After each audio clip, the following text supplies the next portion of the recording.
ಇದು ಕಾವೇರಿ ನದಿ ಪಶ್ಚಿಮ ಘಟ್ಟಗಳ ಹಸಿರು ಕಾಡುಗಳಿಂದ ಹುಟ್ಟಿ ಶತಮಾನಗಳಿಂದ ಈ ನೆಲವನ್ನು ಪೋಷಿಸುತ್ತಾ ಬಂದಿರುವ ಜೀವನಾಡಿ. ಮೇಕೆದಾಟು ಎಂಬ ಈ ಕಿರಿದಾದ ಕಣಿವೆಯಲ್ಲಿ ಕಲ್ಲುಗಳ ನಡುವೆ ಗರ್ಜಿಸುತ್ತಾ ಹರಿಯುವ ನೀರು ಪ್ರಕೃತಿಯ ಅಪಾರ ಶಕ್ತಿಯನ್ನು ನಮಗೆ ನೆನಪಿಸುತ್ತದೆ. ಮಂಜಿನೊಳಗೆ ಮಿಂಚುವ ಸೂರ್ಯಕಿರಣಗಳು ನದಿಯೊಂದಿಗೆ ಬದುಕುತ್ತಿರುವ ಈ ಪ್ರದೇಶದ ಶಾಂತಿ ಮತ್ತು ಸೌಂದರ್ಯವನ್ನು ಹೇಳುತ್ತವೆ. ಈ ಸ್ಥಳದಲ್ಲೇ ಪ್ರಕೃತಿಗೆ ಗೌರವ ನೀಡಿ ಅದನ್ನು ಸಂರಕ್ಷಿಸುತ್ತಲೇ ಅಭಿವೃದ್ಧಿಯನ್ನು ಸಾಧಿಸುವ ಒಂದು ಮಹತ್ವಾಕಾಂಕ್ಷಿ ದೃಷ್ಟಿ ರೂಪುಗೊಂಡಿದೆ.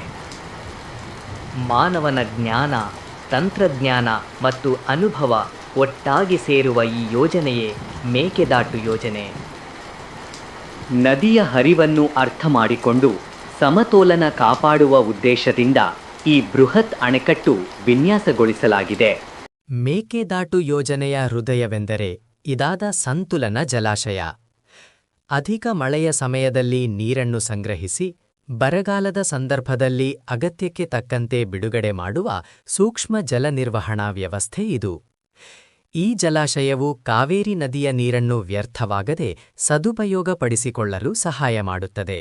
ಇಲ್ಲಿ ನೀರು ಕೇವಲ ಹರಿಯುವುದಿಲ್ಲ, ಅದು ನಿಯಂತ್ರಿತವಾಗಿ ಹರಿದು ಶುದ್ಧ ಮತ್ತು ಪುನರುತ್ಪಾದನೀಯ ಜಲವಿದ್ಯುತ್ ಶಕ್ತಿಯಾಗಿ ಪರಿವರ್ತಿತವಾಗುತ್ತದೆ.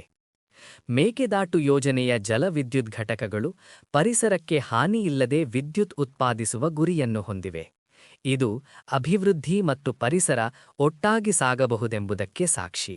ಮೇಕೆದಾಟು ಯೋಜನೆ ಎಂದರೆ ಅಣೆಕಟ್ಟು ಮಾತ್ರವಲ್ಲ, ಇದು ಲಕ್ಷಾಂತರ ಜನರ ಬದುಕಿನ ಭರವಸೆ.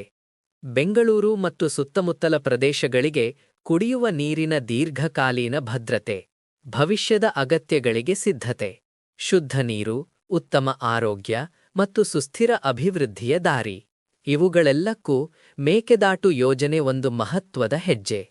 ಮೇಕೆದಾಟು ಯೋಜನೆ ಇಂದಿನ ಅಗತ್ಯಗಳಿಗೆ ಉತ್ತರ, ನಾಳೆಯ ಭವಿಷ್ಯಕ್ಕೆ ಭದ್ರತೆ, ನೀರಿನೊಂದಿಗೆ ಬೆಳೆಯುವ ಕರ್ನಾಟಕದ ಕನಸು.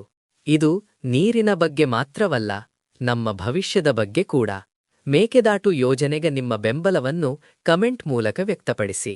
ವಿಡಿಯೋ ಇಷ್ಟವಾದರೆ ಲೈಕ್ ಮಾಡಿ ಮತ್ತು ಇಂತಹ ಮಾಹಿತಿಗೆ ನಮ್ಮ ಚಾನಲ್ ಅನ್ನು ಸಬ್ಸ್ಕ್ರೈಬ್ ಮಾಡಿ.